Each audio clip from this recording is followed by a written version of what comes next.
Hello guys, Crusader Shorts back again for a new video, and today I will be talking about the topic of the patch 6.2 in WoW, which is coming out on June the 23rd as confirmed by Blizzard. So, firstly, it's called the Fury of Hellfire, this patch, and this is due to Gul'dan's growing presence as the new leader of the Iron Horde as he's captured Grom Hellscream. Sorry for that spoiler, should have probably warned you, but most people who play enough should probably know that by now. I haven't really been playing recently, and I still do know the lore, so I'd be surprised if people didn't. If you don't and I spoiled something, I do apologise, but it's coming out next week anyway, so it's not like it's spoiling something that isn't going to be spoiled regardless. So first of all, I would strongly advise watching the new Fury of Hellfire patch preview trailer, which is a cinematic involving Grom Hellscream and Gul'dan. So if you do not have the link for that, the link will be in the description, and I will also be playing it now for you.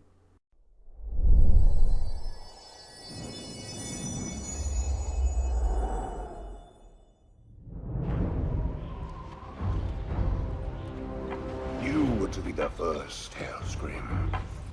You were destined to be my greatest champion.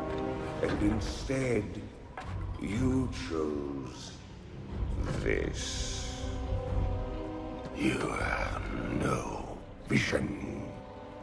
Behold, what a true seat of power demands.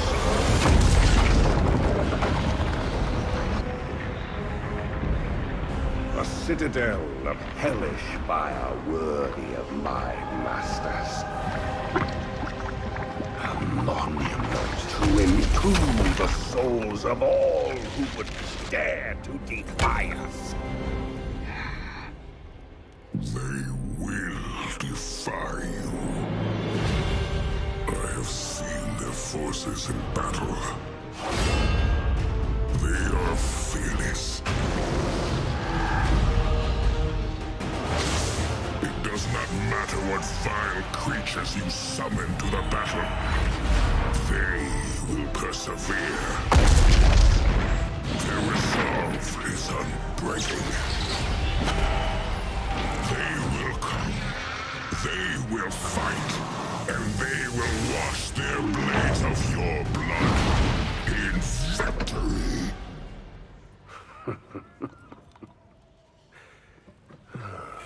Fight if you must, Hellscream. It is no matter. In the end, we all serve the Legion. That was a great trailer. So now I'm going to move on to what's coming in patch 6.2, which obviously I have talked about in an old video, but obviously regardless if you've seen that video, you may not have actually checked it out, so I'm going to go into detail, or go into basics possibly, but talk about the new features just in the spirit of the new expansions patch coming out next week. So we have updates to Ashran.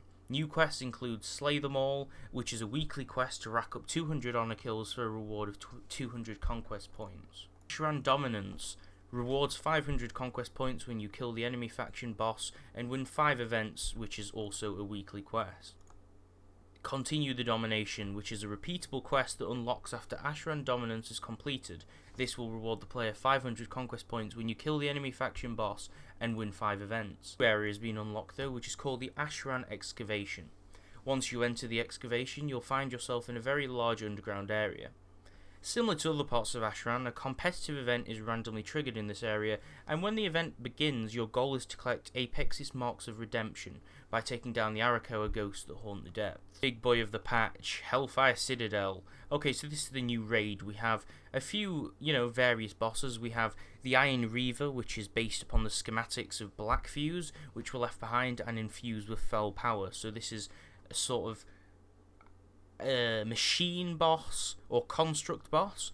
Then we have the Pits of Manaroth, and inside here we have Cormrock, which is an ancient of Draenor itself, and Cormrock once ruled Gorgrond, and he is a large giant and a behemoth, and Gul'dan sort of breaks his will and he subdues himself to the demonic power that is Fellblood. Area of Hellfire Citadel, the Court of Blood, we have the Hellfire High Council. So thousands of Iron Horde orcs accepted the blood of Manaroth, but none grew as powerful as 3 that stand before you. Deer, Dark Whisper, Master of Void Magic, and an outcast of the Shadow Moon, rose quickly to the power from Gul'dan that he received, and Gortog, which is a reference to the old Black Temple boss Gortog Bloodboil, which is a remake of that boss, with his insatiable hunger for blood emerged the victor in hundreds of trials by combat. He has met his match only once, fighting Blade Master Jubai Thos to a draw. Tainted with fell sickness, they serve Gul'dan as both High Guard and Council of War. So these are High Guard and Council of War. The boss added to Hellfire Citadel is Kilrog Deadeye, who we saw at the end of the patch 6.1 trailer, and he had taken the blood of Manaroth from Gul'dan, much to Grom Hellscream's disliking, and he is the warlord of the Bleeding Hollow clan. On to the next level of the raid, Hellfire Antechamber, and we have Gorefiend, which is Terron Gorefiend from the Black Temple, but obviously in this reality. Falling into the heart of the mausoleum, Ockendune, the Shadow Council Lieutenant Terrangor, gorged upon hundreds of Draenei souls, becoming a bloated abomination in the process. More than just an orc now, Terrangor gave up his old name and has taken a new one, Gorefiend. So he looks a bit like an old god. You can see the picture in the link which I will display below. The area is Gromash's Torment, and we have Shadow Lord Iskar. After Iskar's efforts to resurrect Terok and return power ended in frustration, he was approached by Gul'dan with an offer and a promise to break the ancient curse of Seth. No longer flightless, elevated from the shadows, yet still a master of illusion and deception, Iskar's hour of vengeance is at hand. So this is an Arakoa boss, possibly from the Spies of Arak zone, and this will be an interesting boss encounter. We have Fel Lord Zakuun, and this is in Gromash's Torment as well. He is a Fel Guard, and we have a very nice new Fel Guard model, and they were much larger and don much more complicated armour than before. Speculated by some scholars of the Legion to be an evolved version of the common Fel Guard, Fel Lords serve as enforcers in his direct service of Archimonde.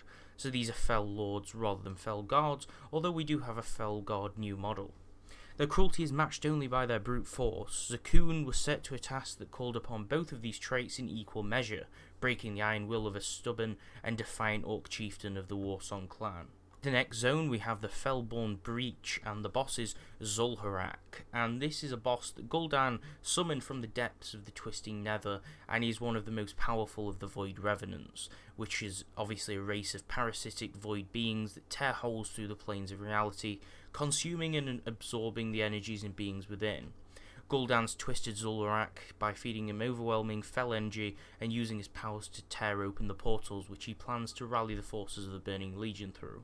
Of the Sargerai, we have Sokrathar the Eternal, which is the new boss, and the greatest warriors of the Draenei have their souls imbued into gleaming constructs, serving as eternal vigilance in defense of their people, which you've most likely seen in the zone of Talador in Warlords. Originally a member of the Council of Exarchs before his descent into darkness, Sokrathar has perverted this holiest of rituals and used a powerful warped fel construct to preserve his soul after his defeat in Talador. Okay, so the next boss is Tyrant Valari. Now, this is another Draenei in the halls of the Sargerai. So, this is a sort of fel orc style approach to a Draenei, and she has been heavily corrupted by fel energy.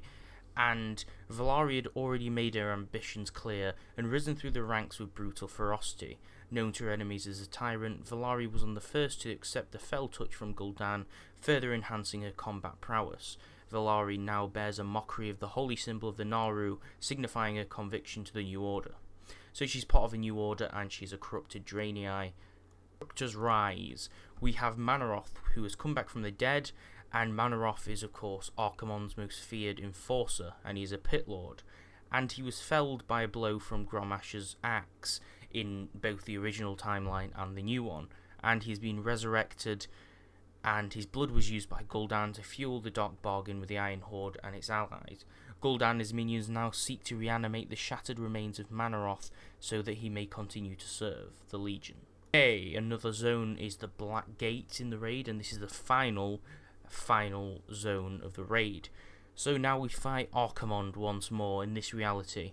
one of the original Eridar who betrayed the Draenei of Argus to take his place as the sinister hand of the Dark Titan Sargeras. Archimonde the Defiler commands the military might of the Burning Legion.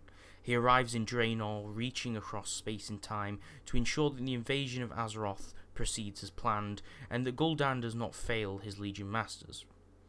So, you know, this is quite an interesting encounter, and we'll just have to see. So, due to Garrosh's interference in Kil'jaeden's plan with Gul'dan and the deal, Kil'jaeden failed, and this is because of Garrosh. So, Archimonde is entrusted with the task of finishing the job, and there's a few references to the old Battle of Mount Hajal encounter, which is obviously Doomfire, which was mandatory as part of the fight, but he's learned a number of new nasty tricks since then. So although the greatest heroes of Azeroth and Draenor are standing beside you in the battle, even they cannot aid you within the Twisting Nether itself. So that's an interesting statement, and it makes sure that we go to the Twisting Nether.